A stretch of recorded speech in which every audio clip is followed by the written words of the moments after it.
L'histoire de la Suisse commence bien avant les horloges, avant les banques, avant la Croix-Rouge, avant la neutralité même. Elle naît d'un pacte dans le souffle des montagnes. En l'an 1291, 1291, trois vallées, Uri, Schwyz et Unterwald, scellent une alliance. Un simple serment entre hommes libres, s'entraider, défendre leurs terres et rendre la justice selon leurs coutumes. Nul empire, nulle couronne, seulement un engagement de fidélité réciproque. Le pacte fédéral devient la graine d'un destin collectif, la conscience qu'une unité peut naître du respect des différences.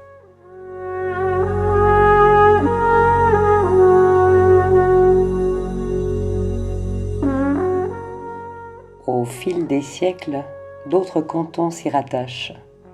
Dès le XIVe siècle, on parle de confédération et le mot Schweiz, dérivé de Schwyz, un des cantons primitifs, finit par désigner tout le pays.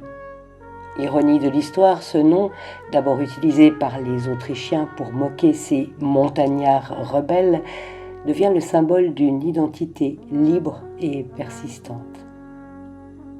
La Suisse se forge dans l'ombre des puissances voisines, tissant sa légende de neutralité, de courage et de mesure. Mais ce n'est qu'en 1848 que la Confédération prend la forme que nous lui connaissons. Une fédération moderne, issue d'une guerre civile brève mais décisive, le Sonderbund, et d'un désir profond de paix durable. C'est alors qu'est rédigée la Constitution fédérale dont le préambule s'ouvre sur ces mots « Au nom de Dieu Tout-Puissant, le peuple suisse et les cantons se donnent la présente Constitution pour affermir la liberté et les droits, maintenir l'indépendance et la paix. » Ces mots disent tout. Un peuple conscient de son imperfection, mais tendu vers la justesse. Une nation qui se fonde sur un acte moral presque spirituel, l'unité dans la diversité, la liberté dans la responsabilité, la paix comme devoir. Et c'est précisément à ce moment-là, le 12 septembre 1848, à Berne, à 12h50, que s'inscrit la naissance astrologique de la Suisse moderne. Un thème d'une précision symbolique rare qui reflète tout ce que ce pays incarne encore aujourd'hui, rigueur, compassion, discrétion et sagesse. C'est à travers cette carte du ciel, reflet d'une âme collective, que nous allons maintenant lire la Suisse, non pas comme un État, mais comme un être vivant, un être en quête d'équilibre, traversé de doutes, porteur d'un sens plus vaste que lui-même.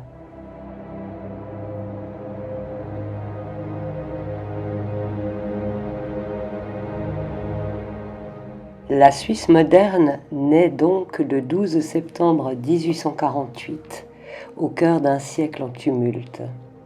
En effet, l'Europe est traversée de révolutions, d'idées nouvelles, de rêves de liberté. Et dans cette effervescence, un petit pays de montagne signe une constitution qui scelle son unité, la Confédération helvétique. Ce jour-là, à Berne, vers 12h50, le soleil est en Vierge, la lune en Poisson, l'ascendant en Sagittaire. Tout est dit. Raison, compassion et ouverture. Un pays qui veut être juste, non pour dominer, mais pour durer. Le soleil en Vierge exprime cette âme profondément artisanale et ordonnée, la précision, la méthode, le sens du service, la valeur du travail bien fait. Rien n'est laissé au hasard, tout se règle avec soin.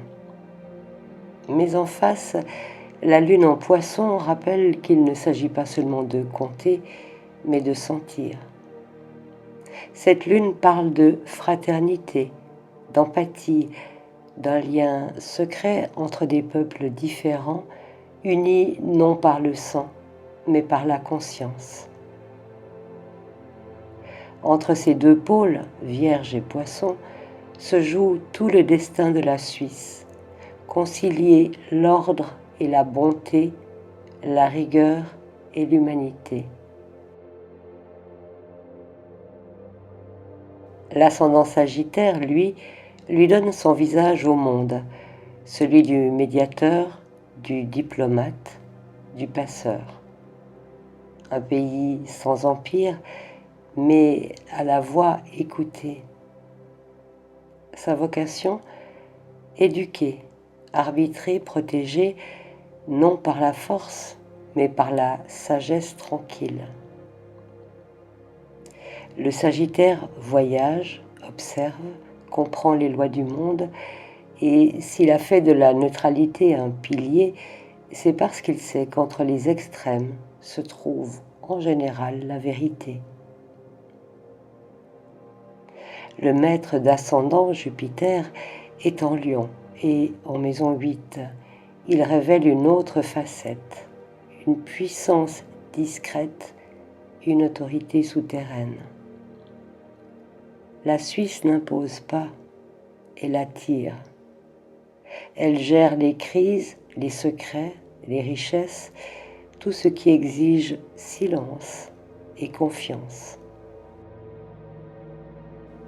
C'est le pays du coffre-fort, certes, mais aussi celui du refuge, de la guérison, de la seconde chance. Au sommet du ciel natal de la Suisse, la conjonction Vénus-Mars en Balance exprime la vocation publique, faire de la paix un art, négocier, équilibrer, harmoniser. Ce que d'autres appellent neutralité, le thème l'appelle équilibre vivant, cette capacité rare de maintenir la paix en intégrant les contraires.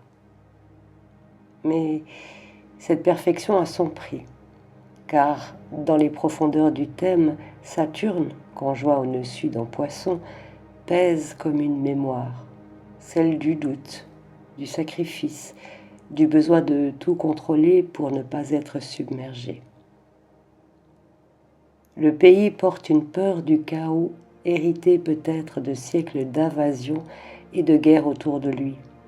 Alors, il construit, il codifie, il compartimente. Et sous cette rigueur, une blessure demeure, celle d'un peuple qui veut tout comprendre pour ne plus souffrir. C'est là que se cache Chiron en Scorpion, conjoint à la lune noire dans la maison 12. Blessure du secret, de la culpabilité collective, de l'ombre que l'on tait. La Suisse vit avec des non-dits, ceux de son histoire, de sa richesse, de sa neutralité parfois ambiguë. Mais cette ombre est aussi son pouvoir, le pouvoir de transformer en silence. Là où d'autres explosent, elle alchimise. Et puis, comme un fil d'or reliant tout cela, il y a Mercure en Vierge, au sommet d'un iode tendu entre Neptune et Pluton. Mercure, c'est le verbe juste, l'intelligence du discernement. Mais placé dans ce triangle spécial, il porte une mission, faire dialoguer les mondes. Entre l'idéal et la matière, entre la foi et la raison, entre les langues et les peuples.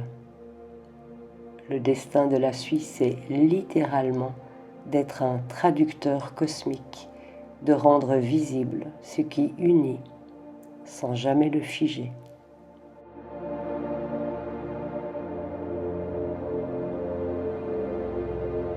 Chaque nation, comme chaque être, traverse ses initiations.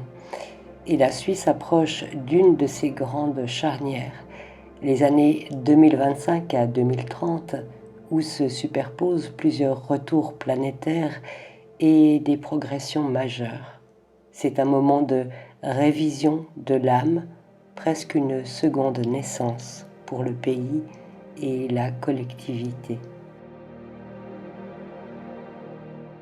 En 2025, le retour de Saturne sur sa position natale, conjoint au nœud sud en Poisson, marque le début d'un dépouillement. C'est une sorte d'examen de conscience collectif. Les structures, les valeurs, les institutions doivent se justifier à la lumière du réel. Saturne sera alors, comme dans le thème natal, opposé au Soleil, à Mercure, à Mars et à Vénus. Le système mental et administratif de la Vierge est mis à l'épreuve par la compassion des Poissons. Les règles sont revisitées, les excès de contrôle, de rationalité ou de froideur se fissurent. Et au même moment, Chiron transite Pluton natal en Bélier. La vieille blessure du pays se rouvre. C'est le moment des révélations, de la vérité sur le passé, du face-à-face avec l'ombre historique.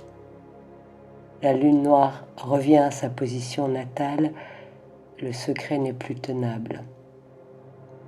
Mais c'est aussi un rite de guérison. Reconnaître le non-dit, c'est déjà s'en libérer.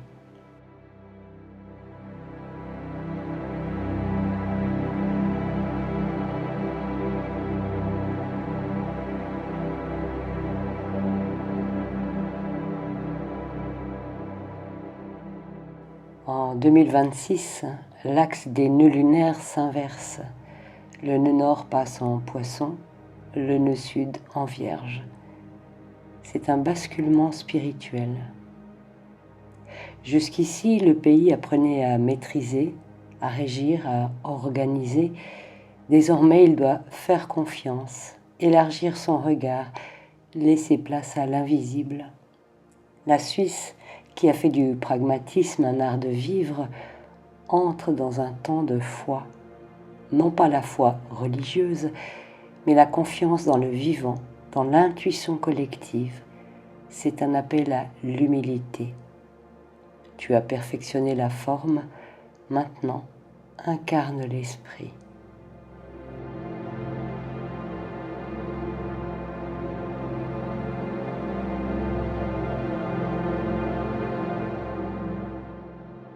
À partir de 2027, la Lune progressée entre en maison 10, la maison de la vocation.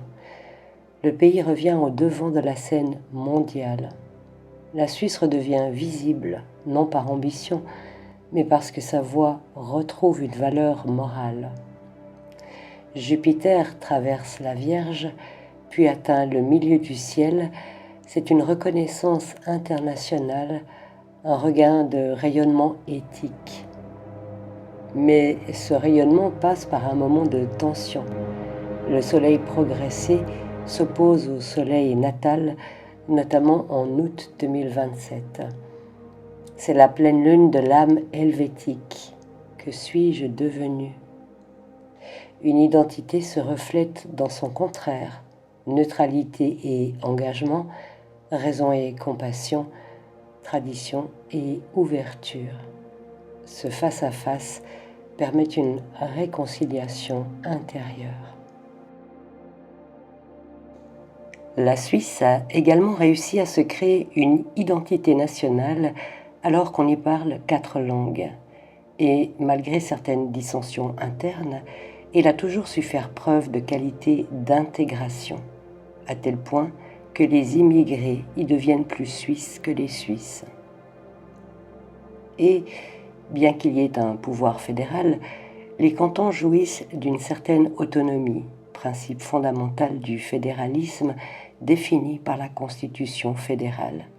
Chaque canton possède sa propre constitution, ses propres lois et son propre système politique, à condition qu'il ne soit pas contraire au droit fédéral. Les Suisses désapprouvent toute forme de centralisation excessive, chaque canton préférant gérer à sa façon éducation, parlement, gouvernement ou tribunaux.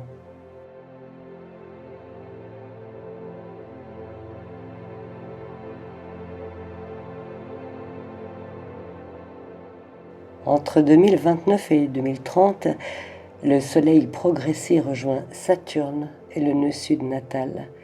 C'est la fin d'un cycle de 180 ans.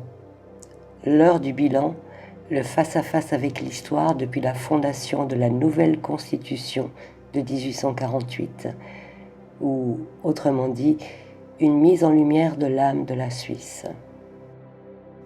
C'est l'opportunité de consolider son modèle ou de le réformer en profondeur. Mais cette fois, il ne s'agit plus de rigueur, mais de conscience. Agir par devoir, oui, mais avec son âme. C'est aussi le moment où Uranus entre en maison 7. Les alliances se redéfinissent. Les liens avec l'Europe, avec les grandes institutions mondiales, pourraient être repensés. Pas forcément dans la rupture, mais dans la clarté. Où que se trouve Uranus dans un thème, il apporte toujours une nécessité de changement, de clarification et de libération de vieux schémas, parfois à travers des événements imprévus, déroutants ou chaotiques. Le dernier transit d'Uranus en maison 7, entre 1860 et 1868, s'est déroulé dans un climat international bouillonnant de révolution, de lutte pour l'unité, Italie, Allemagne, et de remise en question des anciennes structures monarchiques. La Suisse d'alors revoit ses alliances ou sa manière de traiter avec les autres pays. Des tensions émergent avec les puissances voisines, France, Prusse, Italie naissante. Mais c'est aussi une époque de réaffirmation originale. La Suisse ne se fonde pas dans l'Empire allemand ou le mouvement unitaire italien, mais garde sa neutralité avec détermination. Des voix plus radicales émergent à l'intérieur aussi, revendications populaires, tensions confessionnelles, conflits cantonaux larvés. De nouveaux modes de dialogue apparaissent. C'est le début de l'ère télégraphique, la modernisation des procédures fédérales, la circulation plus rapide de l'information. Le débat démocratique, quant à lui, se muscle. C'est durant cette période, en 1863, que Henri Dunant fonde la Croix-Rouge à Genève, une réponse uranienne directe à la violence de guerre. En clair, la Suisse de l'époque affirme « Je ne prendrai pas part aux guerres des autres, mais je vais inventer un autre langage pour parler à l'humanité. »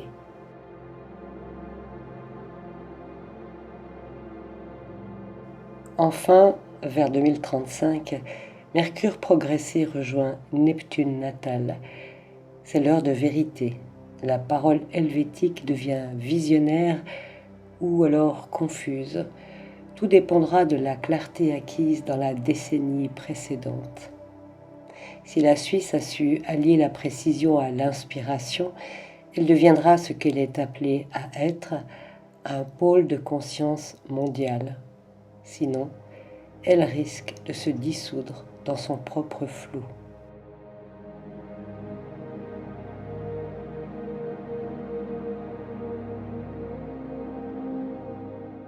Le thème de la Suisse raconte une quête d'unité dans la diversité, une recherche de paix intérieure transposée sur le plan collectif.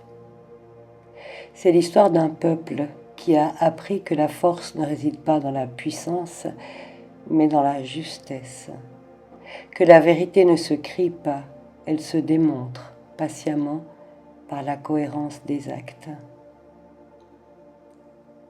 Entre 2025 et 2030, ce pays entre dans une initiation spirituelle. Ce n'est pas une crise extérieure, c'est un réveil intérieur. Le moment où la neutralité cesse d'être un réflexe de défense pour devenir un état de conscience, un espace intérieur où l'on peut accueillir les opposés sans les confondre. La Vierge du Soleil veille toujours. Elle garde le discernement, l'éthique, la méthode. Mais la lune des poissons monte doucement, invitant à plus de confiance, de poésie, de foi.